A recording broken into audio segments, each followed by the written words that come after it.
Nice to meet you. My name is Robert Blackwood, and I'm going to tell you how the last 3 months of my life showed me the value of having someone special by your side. I've always been an arrogant, demanding, and insensitive millionaire, accustomed to getting everything I wanted with money and influence. But the last-minute agreement with Bella Patterson was well, I'd better start telling you from the beginning. It all started on a Tuesday morning in Manhattan when I discovered that my ex-fiancée had sold our story to the tabloid press. Victoria Sterling, a calculating socialite I should have known better, was spreading lies about our failed relationship to every tabloid in the city. The problem? I had promised the board of my company that I was settled and mature enough to assume the presidency. A romantic scandal was exactly what I didn't need. That's when my assistant James entered my office with a worried expression. "Mr. Blackwood, we have a bigger problem. The business cruise to the Caribbean. You remember you confirmed attendance as a married and stable man? The Japanese investors expect to meet your wife." I ran my hand through my dark hair, feeling frustration grow. That 3-month cruise wasn't just a pleasure trip. It was my only chance to close the biggest contract in Blackwood Industries' history. "And there's more," James continued, hesitant. "Your grandmother called. She's coming to the port to give you a matrimonial blessing before boarding. Apparently she read about you in the newspaper and—" "Damn it!" Exploding was inevitable. My grandmother Rosemary was a sweet woman but extremely traditional. If she found out I was single again, there would certainly be family consequences I preferred to avoid. That's when fate, or perhaps just an absurd coincidence, knocked on my office door. "Excuse me." A soft and slightly nervous voice echoed through the room. I'm looking for Mr. Robert Blackwood." I looked up and saw a young woman standing at the entrance. She had beautiful straight chestnut brown hair that cascaded over her shoulders like silk, framing a face that was absolutely stunning. She wore a modest navy blue dress that reached her knees and carried a worn leather briefcase. Her large green eyes were slightly wide, as if she was intimidated by the luxurious environment of my office. Even in her obvious nervousness, there was no denying she was breathtakingly beautiful. "That's me," I replied, trying not to show my irritation at the interruption, though I found myself oddly captivated by her presence. "And you are?" "Bella Patterson," she said, taking a step forward with an upright posture that contrasted with her obvious nervousness. "I'm from Cedar Falls, a small town in rural Iowa. I came here because I really need your help." Normally, I would have had James dismiss her immediately, but there was something about the determined way she spoke, despite the almost imperceptible tremor in her hands, that sparked my curiosity, and I couldn't deny that her natural beauty was distracting. "Continue," I said, leaning back in my leather chair. Bella took a deep breath, as if gathering courage. "My family is about to lose our farm. We have a debt of $200,000 with the bank and, well, I heard that you sometimes invest in rural properties." I almost laughed. $200,000? For me, that was less than I spent on a weekend in Las Vegas. But before I could politely dismiss her, a crazy idea began to form in my mind. "And what are you willing to do for that money, Miss Patterson?" She blushed slightly but maintained eye contact, a gesture that somehow made her even more beautiful. "Any honest work, Mr. Blackwood. I have a degree in rural administration. I know how to take care of animals. I can work as an assistant."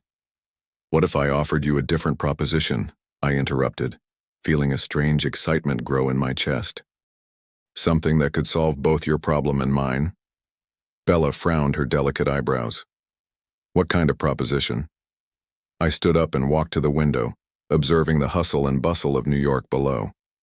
The idea was completely insane, but it could work. "I need a wife," I said bluntly, turning to face her. "Temporary, of course. For 3 months, during a business cruise. In exchange, I'll pay your family's debt and an additional $100,000. Bella's face went pale, then flushed, then pale again. Are you asking me to pretend to be my wife?" I clarified quickly. "Just that. Attend dinners, smile at investors, play the role of a devoted wife. Nothing more." "Nothing more?" she repeated. and there was something in the way she said it that made my stomach contract strangely. Nothing more, I confirmed firmly, ignoring the irritating voice in my head that whispered that maybe I was lying to myself. We would have separate suites, obviously. It would just be a business agreement. Bella remained silent for long seconds, her green eyes studying my face as if trying to decipher some enigma. Finally, she spoke. "And if I accept, how can I be sure that you'll keep your word? That you won't try? That you'll respect the boundaries?"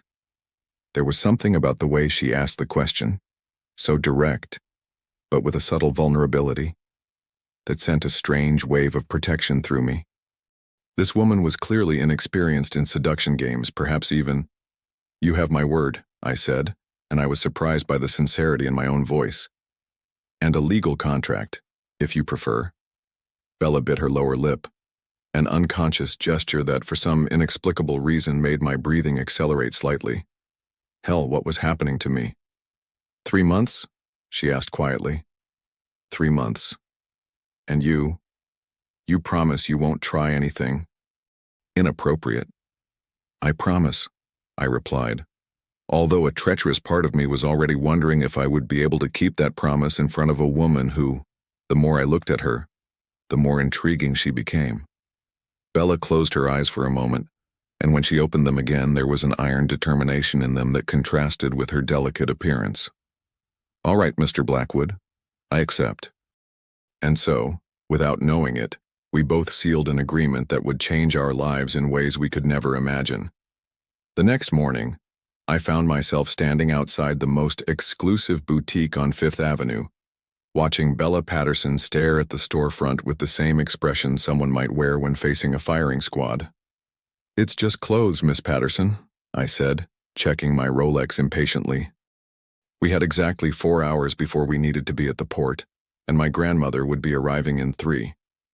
"Bella," she corrected softly, her green eyes still fixed on the mannequins dressed in designer gowns that probably cost more than most people's monthly salary. And I've never been in a store like this before. Something about the vulnerability in her voice made me pause. She looked absolutely stunning even in her simple dress from yesterday, but there was an innocence about her that was both refreshing and dangerous to my peace of mind. Right. Bella. The name felt strange on my tongue, more intimate somehow. "Look, we need you to look the part of a wealthy man's wife. The investors will expect a certain standard." She turned to face me, and I was struck again by how naturally beautiful she was. No makeup artist in the world could create the genuine warmth in those eyes or the natural flush in her cheeks.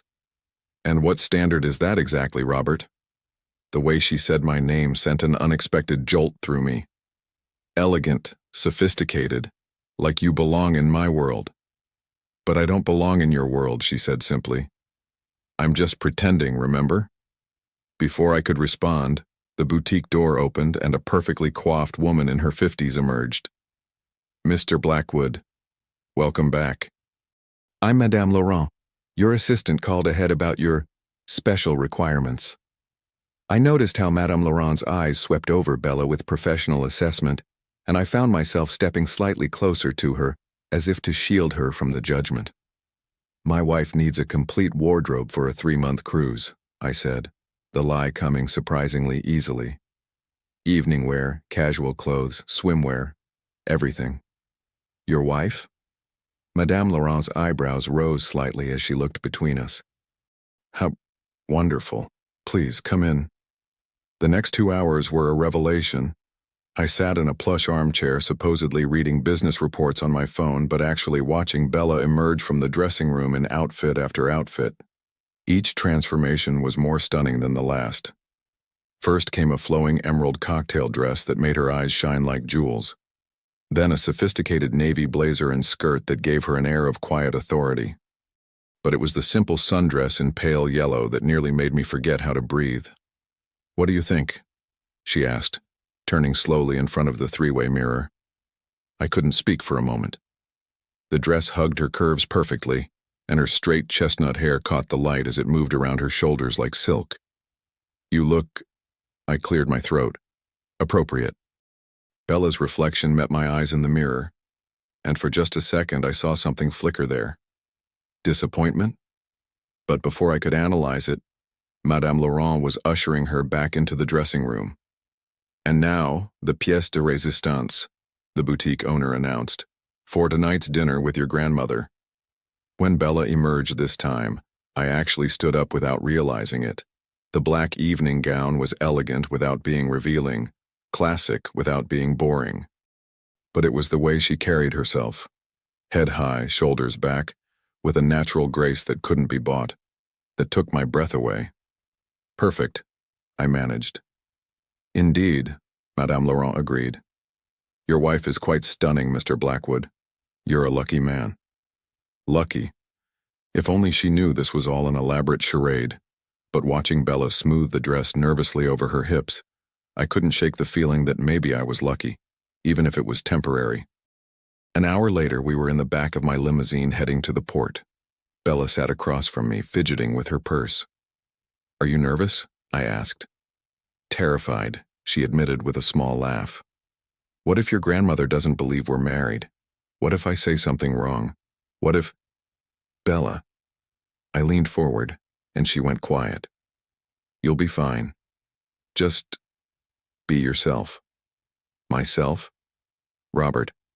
Myself is a farm girl from Iowa who's never seen the ocean, let alone been on a cruise ship. How is that going to convince anyone I'm your wife? Before I could answer, my phone buzzed. A text from James.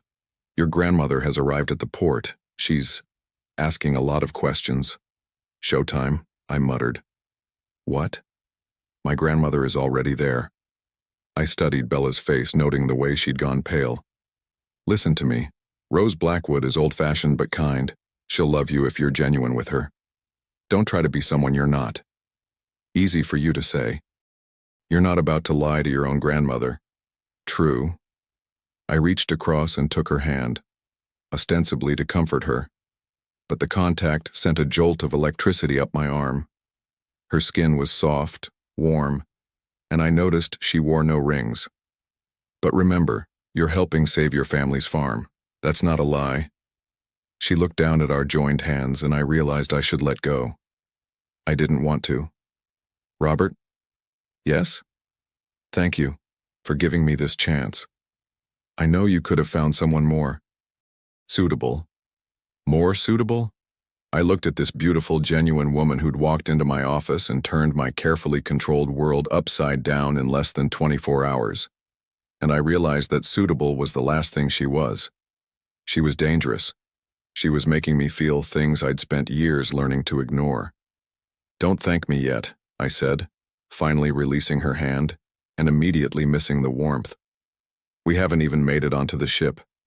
As the limousine pulled up to the port, I could see the massive cruise ship in the distance, our floating prison for the next 3 months. Bella pressed her face to the window, her eyes wide with wonder. It's enormous, she breathed. Wait until you see the inside. I straightened my tie and put on my business mask. Remember our story? We met 6 months ago, married last month in a small ceremony. You're from Cedar Falls but fell in love with New York. Keep it simple. Simple, right. She took a deep breath. I can do this. But as we stepped out of the limousine and I saw my grandmother waiting on the pier, all 5 feet of her looking ready for battle, I wondered if either of us knew what we'd gotten ourselves into. Robert, darling. Grandmother Rose's voice carried across the pier as she approached us, her sharp eyes already fixed on Bella. And this must be the mysterious bride I've been reading about in the papers. Here we go, I thought. Let the performance begin. Grandmother Rose, I said, stepping forward to embrace the petite woman who had raised me after my parents died. You look wonderful. Don't you Grandmother Rose me, young man, she said, returning my hug with surprising strength for someone her age. You got married without inviting your own grandmother. I should box your ears. Despite the situation, I couldn't help but smile. Rose Blackwood was barely 5 feet tall, with silver hair always perfectly styled and sharp blue eyes that missed nothing. She was also the only person on earth who could still make me feel like a guilty 10-year-old. It was a small ceremony, Grandma. Very intimate. Her eyes shifted to Bella, who stood slightly behind me looking like she might bolt at any moment. And you must be the young lady who managed to tame my impossible grandson. Yes, ma'am. I'm Bella Patterson. I mean Bella Blackwood. She stepped forward and extended her hand. It's such an honor to meet you, Mrs. Blackwood. Mrs. Blackwood? Rose's eyebrows shot up. Child, call me Grandma Rose. We're family now. She took Bella's hands in both of hers, studying her face intently. My goodness, you're even more beautiful than Robert described. I blinked. When had I described Bella to my grandmother? I hadn't spoken to Rose since the engagement to Victoria had ended. You have kind eyes, Rose continued. That's important. Robert's always been too focused on business. He needs someone who can remind him there's more to life than board meetings and profit margins. Thank you, Bella managed, and I could see her relaxing slightly under my grandmother's genuine warmth. Now then, Rose clapped her hands together. Tell me everything. How did you two meet? When did you know he was the one? I want all the romantic details. Bella's eyes darted to me in panic. We'd only covered the basic facts in the car, not the romantic details that my grandmother was clearly craving. We met at a coffee shop, I said quickly. Bella was reading a book about sustainable farming, and I was intrigued.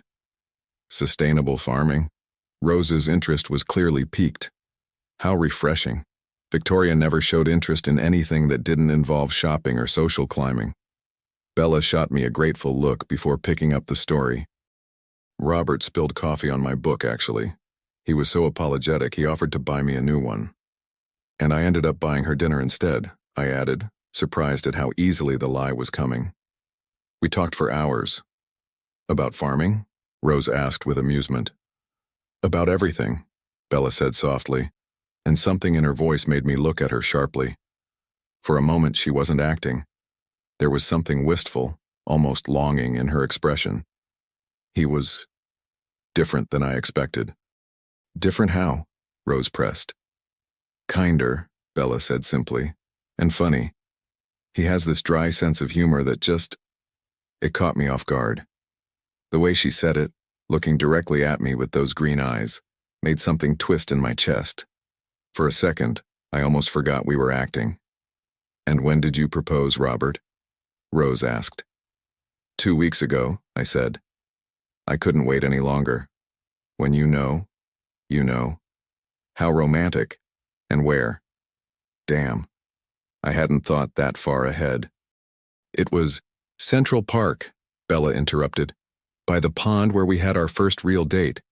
It was sunset, and there were all these couples around us, and Robert he got down on one knee right there in front of everyone. The detail in her voice was so convincing that I found myself almost believing it had happened. Rose was clearly enchanted. And what did he say?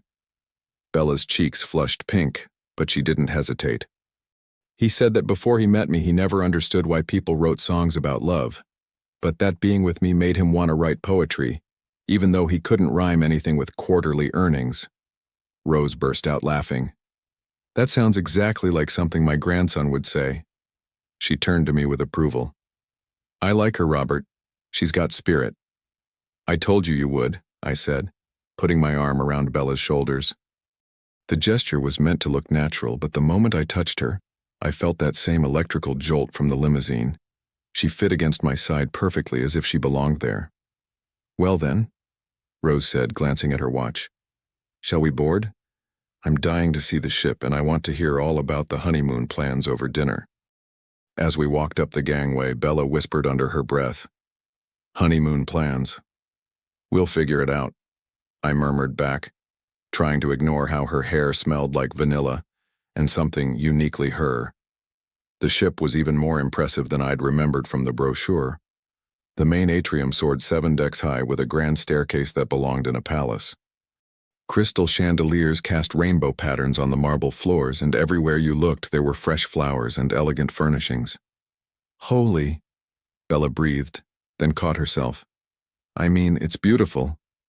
Wait until you see our suite, I said, then realized what I'd just implied. Our suite. Singular. In all the chaos of the last 24 hours, I'd completely forgotten to arrange separate accommodations. Rose was already walking ahead, chatting with the ship's activities director about the evening's entertainment. But Bella had gone very still beside me. Our suite? She asked quietly.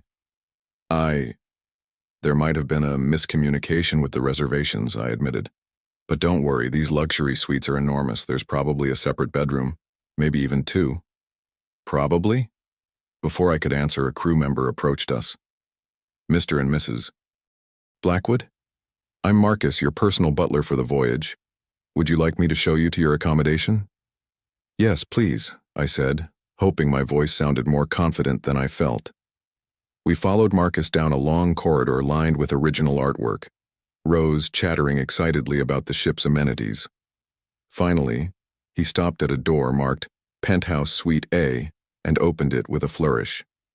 You're home for the next 3 months, he announced proudly. The suite was spectacular, floor-to-ceiling windows offering a panoramic view of the ocean, a spacious living area with elegant furnishings, a dining table for 6, and a full bar. There was even a baby grand piano in one corner. And the bedrooms? I asked, trying to sound casual. Bedroom, sir, Marcus corrected. Singular. Through those doors. The master suite features a king-size bed and spa-like bathroom with ocean views. Shall I have your luggage brought up? I looked at Bella, who had gone very pale. 1 bed, for 3 months. That would be fine, I heard myself say. After Marcus left and Rose had been escorted to her own suite with promises to meet for dinner in an hour, Bella and I stood alone in our luxurious prison. 1 bed, she said faintly. 1 very large bed, I corrected, and I can sleep on the couch. It's big enough. She walked to the windows, looking out at the ocean. This is really happening, isn't it? We're actually doing this. Having second thoughts? She turned to face me, and in the golden light of the setting sun, she looked like something out of a painting. No. Are you? I should have said yes. I should have called the whole thing off right then and there. But looking at her standing there in that beautiful dress, with her hair catching the light and her green eyes full of determination and vulnerability, I found myself saying something entirely different. No, I said. I'm not. And for the first time since this whole crazy plan had started, I realized I was telling the complete truth. 2 hours later, I stood in front of the bathroom mirror, adjusting my bow tie for the 3rd time. Through the closed door, I could hear Bella moving around the bedroom getting ready for dinner. The sound of her presence was both comforting and completely unnerving. Robert? Her voice came through the door. Could you help me with something? I opened the door and immediately forgot how to breathe. Bella stood with her back to me, wearing the black evening gown from the boutique. The dress was elegant and tasteful, but seeing her in it again, in our bedroom, with the soft lighting and the intimate setting, made my mouth go dry. The zipper, she said softly, looking at me over her shoulder. I can't quite reach it. I moved toward her slowly as if approaching a skittish animal. My fingers found the zipper at the small of her back, and I tried to ignore the way her skin felt like silk under my knuckles as I drew it up. She was wearing some light perfume that smelled like jasmine and vanilla, and it was making it very difficult to concentrate on the simple task. There, I managed, my voice rougher than I intended. She turned to face me, and I saw that she'd done something with her makeup that made her green eyes look even more striking. Her chestnut hair was styled in an elegant updo that showed off the graceful line of her neck. Do I look acceptable? She asked, and there was genuine uncertainty in her voice. You look... I stopped, searching for a word that wouldn't reveal too much. Perfect. You look perfect. A soft blush colored her cheeks. Thank you. You look very handsome yourself. We stood there for a moment just looking at each other, and I felt something shift in the air between us. It would be so easy to step closer, to see if her lips were as soft as they looked. A knock at the door broke the spell. Mr. and Mrs. Blackwood, Marcus called. Your grandmother is waiting in the main dining room. We'll be right there, I called back, taking a deliberate step away from Bella. "Ready?" She nodded, smoothing her dress nervously. "As ready as I'll ever be." The main dining room was a study in understated elegance. Crystal chandeliers cast a warm glow over tables set with fine china and fresh orchids. Rose was already seated at a table near the windows, and she waved us over with obvious excitement. "There's my beautiful granddaughter-in-law," she beamed as we approached. "Bella, dear, you look absolutely stunning." "Thank you, Grandma Rose," Bella said, and I noticed how naturally the address came to her now. As we settled into our seats, I spotted them across the room. Hiroshi Tanaka and his daughter Yuki, the Japanese investors who were the real reason for this entire charade. They were seated with several other business associates, and I knew it was only a matter of time before we'd be expected to join them for social pleasantries. "So," Rose said once we'd ordered, "tell me about your plans. Will you be living in New York? Are you thinking about children?" Bella nearly choked on her water. "Children? Well, naturally. Robert needs an heir for the company, and I'm not getting any younger. I'd love to have great-grandchildren to spoil." I reached over and took Bella's hand, partly to comfort her and partly because the question had thrown me off balance too. The thought of Bella pregnant with my child created such a vivid, unexpected image in my mind that I had to clear my throat. "We're taking things one step at a time, Grandma," I said. "We've only been married a month." "Nonsense. When I married your grandfather, we knew we wanted a big family right away. Life's too short to wait." "Mr. Blackwood?" A familiar voice interrupted.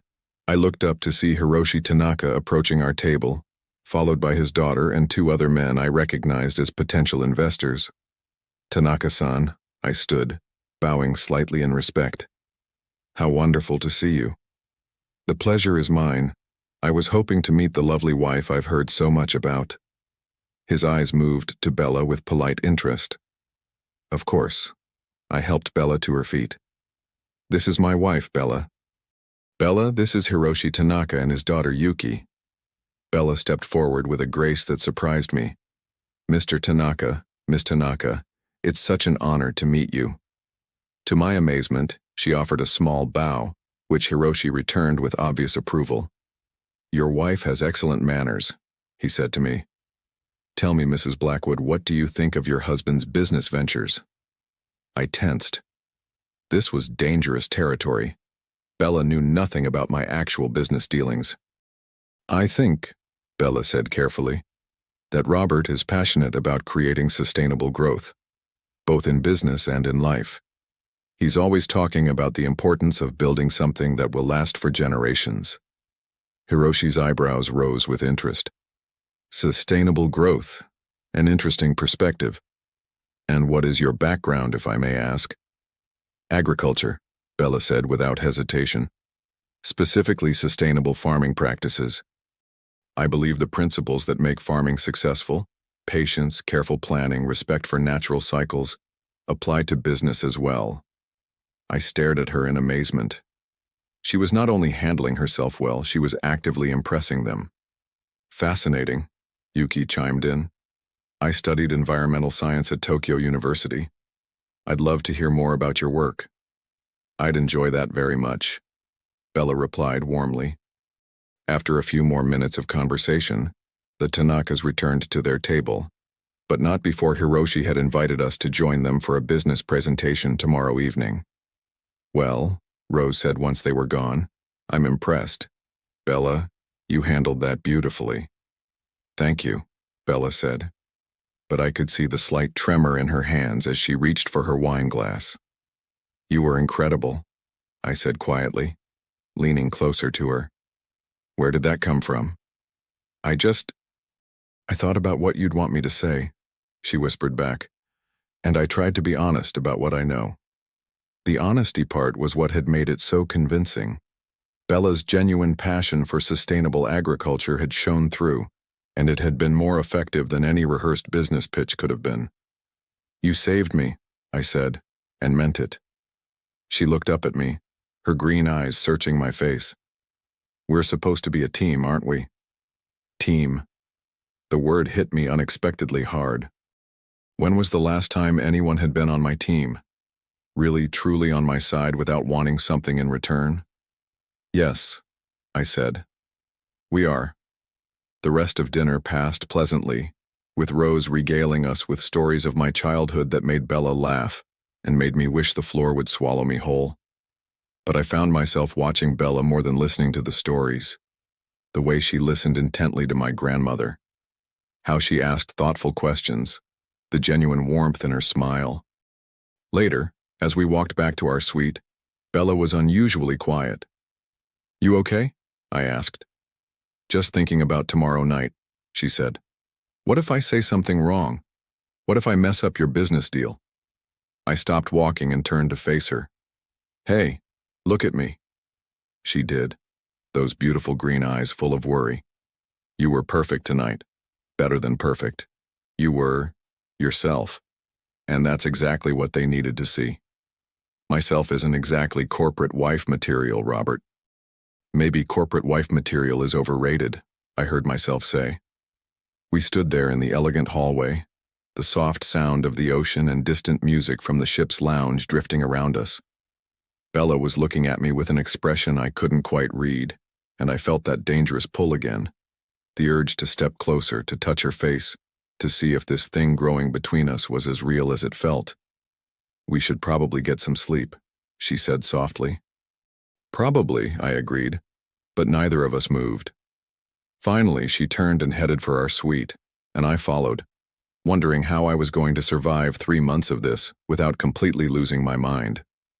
Back in the suite, we engaged in an awkward dance around the sleeping arrangements. I changed in the bathroom while she changed in the bedroom, and by the time I emerged in my pajamas and a t-shirt, she was already under the covers on the far side of the enormous bed, wearing what looked like the most modest pajamas ever created. I can take the couch, I offered again. Don't be ridiculous, she said, not looking at me. The bed is huge. We can share like civilized adults. I slipped under the covers on my side, making sure to stay as far from her as possible. The bed was indeed huge, but somehow Bella's presence made it feel intimate and small. Good night, Robert, she said quietly. Good night, Bella. I lay there in the darkness, listening to her breathing slowly evening out as she fell asleep, and realized that my carefully controlled life had officially become completely uncontrollable. And the most terrifying part was that I was starting to like it. I woke up to find Bella curled against my side, her head resting on my chest and her arm draped across my stomach. Her chestnut hair was spread across my shoulder like silk, and she was breathing softly, completely relaxed in sleep. For a moment, I didn't move. I just lay there, feeling the warmth of her body against mine, the gentle rise and fall of her breathing, the way she fit against me as if she belonged there. It was dangerous territory, this feeling of rightness, of completeness I'd never experienced before. Then she stirred, and I felt her stiffen as she realized our position. Oh my God, she whispered, scrambling away from me so quickly she nearly fell off the bed. I'm so sorry, I must have... in my sleep. It's fine, I said, though my voice came out rougher than intended. It's a big bed, but apparently not big enough. She was blushing furiously, her hair mussed from sleep, wearing those ridiculously modest pajamas, and she was the most beautiful thing I'd ever seen. I'll go shower, she said, practically fleeing to the bathroom. I lay back against the pillows, running my hands through my hair and trying to ignore the way my body was responding to having her so close. This was supposed to be a business arrangement. I was supposed to be in control. But control seemed to be the one thing I was losing more of every day. An hour later, we were having breakfast on our private balcony. Bella had emerged from the bathroom looking perfectly composed in a flowing sundress that made her eyes look like emeralds, but I could see the slight tension in her shoulders. About this morning, I started. It won't happen again, she said quickly, not meeting my eyes. I'm not used to sharing a bed. I must have gravitated toward warmth in my sleep. Bella, Mr. and Mrs. Blackwood? Marcus appeared at our door. I have a message from Mr. Tanaka. He's wondering if you'd like to join him and his daughter for a tour of the ship's botanical gardens this afternoon. I looked at Bella, who nodded. Tell him we'd be delighted. After Marcus left, Bella finally met my eyes. We should talk about tonight. The presentation. What do you need me to know? I spent the next hour briefing her on the basics of the deal, a joint venture to create sustainable technology parks across Asia. The more I explained, the more engaged she became, asking intelligent questions that showed she understood not just the business aspects, but the environmental implications. You could actually be helpful in this, I realized aloud. Your background, your perspective, it's exactly what they're looking for. You sound surprised. I am. I thought I was hiring an actress. Turns out I got a consultant. She smiled at that, the first genuine smile I'd seen from her all morning. Maybe we both got more than we bargained for.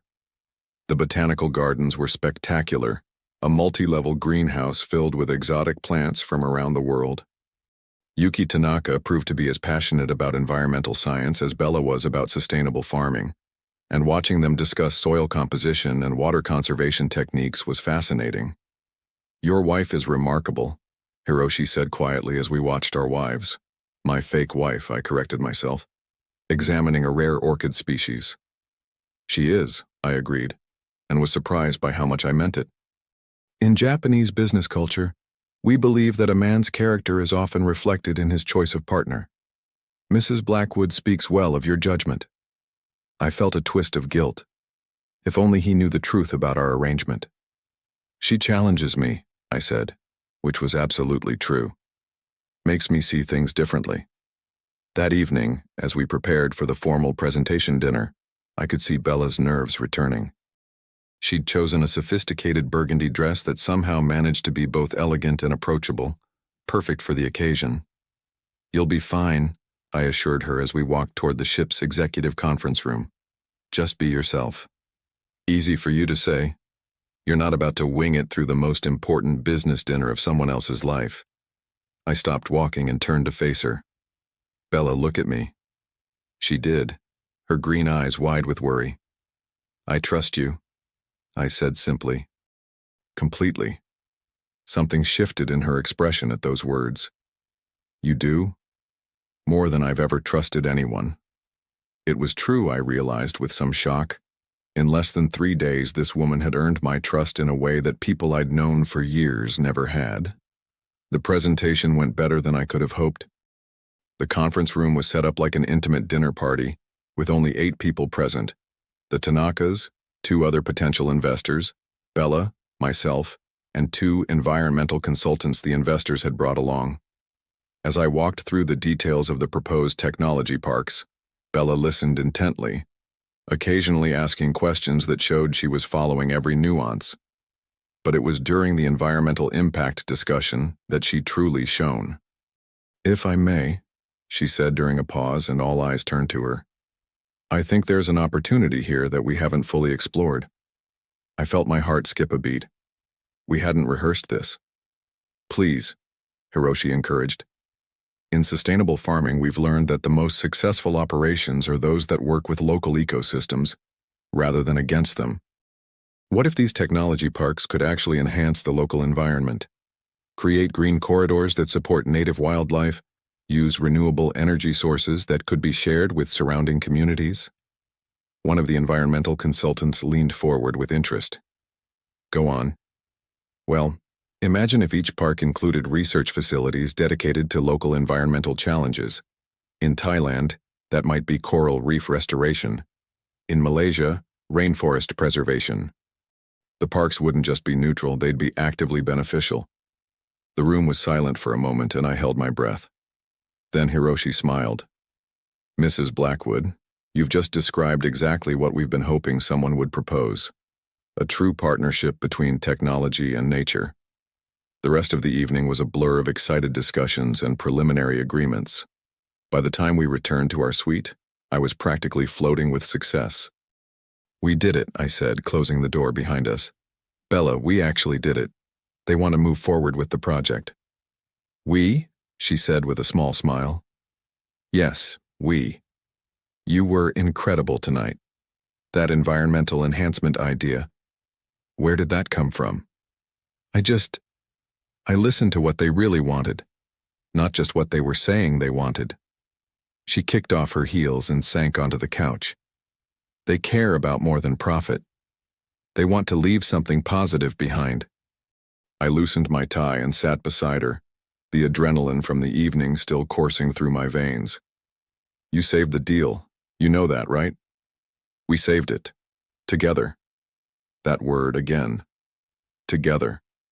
I found myself looking at her, really looking at her.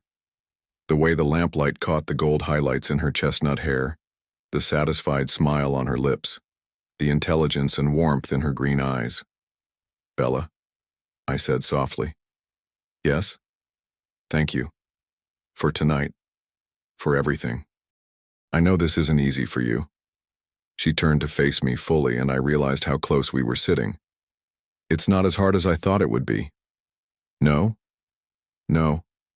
I thought pretending to be your wife would be difficult, but... She looked down at her hands. Sometimes it doesn't feel like pretending. The honesty in her voice hit me like a physical blow, because she was right. Somewhere between her biting her lip nervously in my office and her brilliant performance tonight, this had stopped feeling like an act. Bella, I said again, and this time her name came out like a caress. She looked up at me, and I saw my own confusion and growing feelings reflected in her eyes. The air between us seemed to shimmer with possibility. We shouldn't, she whispered, but she didn't move away. I know, I replied, but I was leaning closer anyway. The agreement. Forget the agreement. Our faces were inches apart now and I could feel her breath against my lips. Her eyes fluttered closed and I was about to close the distance between us when a loud knock echoed through the suite. We sprang apart like teenagers caught by their parents. Mr. and Mrs. Blackwood, Marcus called. I have champagne from Mr. Tanaka to celebrate tonight's successful meeting. Just leave it outside, I called back, my voice strained. We sat in silence until we heard Marcus's footsteps retreat. When I looked at Bella again, she had wrapped her arms around herself, and the moment was gone. I should get ready for bed, she said quietly. Bella, please, Robert, let's pretend that didn't happen. But as she disappeared into the bathroom, I knew that was impossible, because whatever was happening between us wasn't pretend anymore. It was real, and it was growing stronger every day, and I had no idea what I was going to do about it. 2.5 months later, I stood on our private balcony, watching the sunrise paint the Caribbean sky in shades of pink and gold. In 3 days, we'd dock in Miami, and this elaborate charade would be over. The contracts with the Tanaka Group had been signed weeks ago. My grandmother had returned to New York completely charmed by my wife, and by every measure, our arrangement had been a complete success. So why did the thought of it ending feel like a knife in my chest? You're up early. Bella's soft voice came from behind me. I turned to find her in the doorway, wearing one of my dress shirts over her pajamas. Somewhere over the past few weeks, we'd fallen into an easy intimacy, sharing clothes, comfortable silences, stolen glances that lasted longer than they should. We hadn't spoken about the almost kiss that night after the presentation, but the tension between us had only grown stronger. Couldn't sleep, I admitted. She joined me at the railing, and I caught that familiar scent of jasmine and vanilla that had been driving me slowly insane for months. Nervous about going back to New York? She asked. Something like that. We stood in comfortable silence, watching the sun climb higher. These quiet moments had become my favorite part of each day, just the two of us, before the world intruded with its expectations and pretenses. Robert, she said softly, we need to talk. My stomach dropped. About what? About what happens when we get back. About... She gestured between us. This. I'd been dreading this conversation for weeks. Bella, I can't do this anymore, she said quietly, and my heart stopped beating entirely. Can't do what? She turned to face me fully, her green eyes shimmering with unshed tears. I can't pretend that this is just business.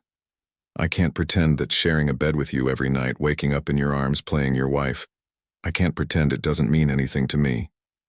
I stared at her, afraid to hope, afraid to breathe. "I've fallen in love with you, Robert," she whispered. "Somewhere between that first day in your office and last night when you helped me zip up my dress, I fell completely and hopelessly in love with you. And I know that's not what you signed up for. So I think when we get back to New York, I should just take my money and go home to Iowa." The words hit me like a physical blow. Go home? It's better this way. Clean break. You get your business deal, I get my family's farm saved, and we both move on with our lives. "And if I don't want you to go?" She laughed, but there was no humor in it. "Robert, be honest. What would a woman like me do in your world? I'm a farm girl from Iowa. I don't belong in Manhattan penthouses and corporate boardrooms." "You're right," I said, and watched her face crumble. "You don't belong in that world." I stepped closer to her, close enough to see the gold flecks in her green eyes. "You belong in my world. My real world. The one where I wake up every morning hoping you'll still be there. The one where your laugh is the best sound I've ever heard. The one where you challenge me to be better, to think differently, to care about something more than profit margins." Her lips parted in surprise. "I love you too, Bella. I've been falling in love with you since the moment you walked into my office with that determined look in your eyes. And I've been terrified to tell you because I thought you'd think it was just part of the arrangement." "You love me?" "Desperately. Completely. So much that the thought of you leaving makes me want to buy your family's farm just to have an excuse to visit Iowa every weekend." A tear slipped down her cheek, but she was smiling. "You don't need an excuse." "No? No, because I'm not going anywhere. If you'll have me. If this is real." I cupped her face in my hands, thumbs brushing away her tears. "It's the most real thing I've ever felt. But the contract? Forget the contract. I'm writing a new one." "What kind of contract?" I dropped to one knee right there on the balcony, taking her hands in mine. "The kind that lasts forever. Bella Patterson, will you marry me?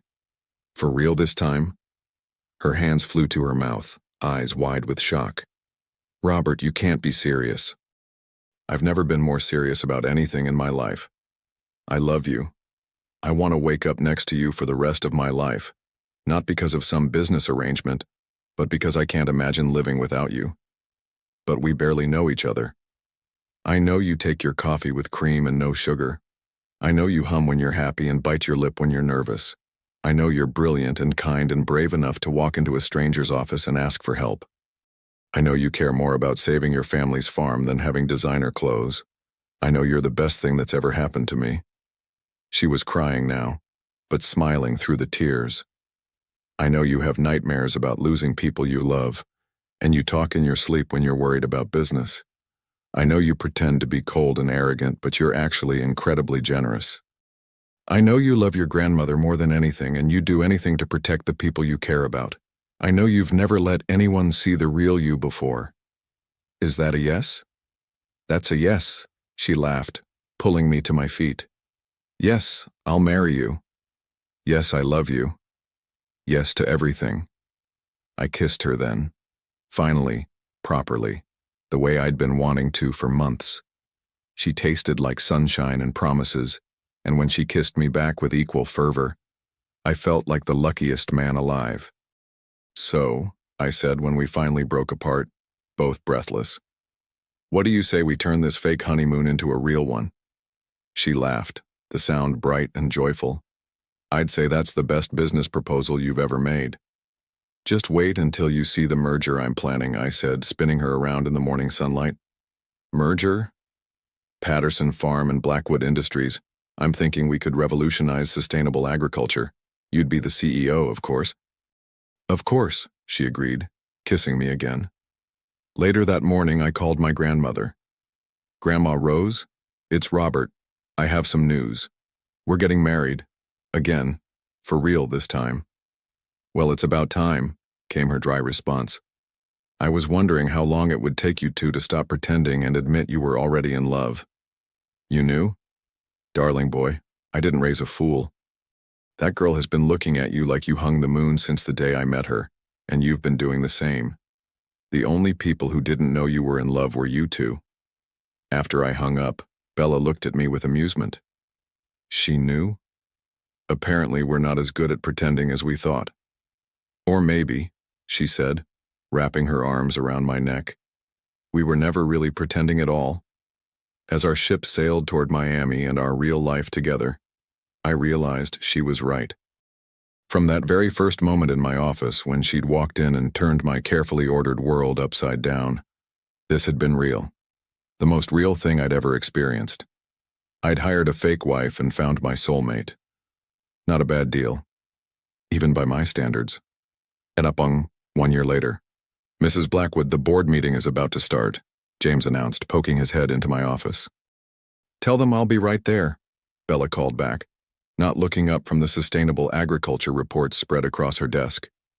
We'd had the office remodeled to accommodate both of us, his and hers desks facing each other, so we could work together on the revolutionary farming initiatives that had become the cornerstone of Blackwood Industries' new environmental division. Ready to change the world, Mrs. Blackwood? I asked, straightening my tie. Always, mister. Blackwood, she replied, kissing me soundly before we headed to the boardroom. Outside, the Iowa corn was growing in the experimental fields we'd planted behind our weekend house in Cedar Falls. A perfect merger of his world and hers, just like everything else in our life together. The best business deal I'd ever made, hands down.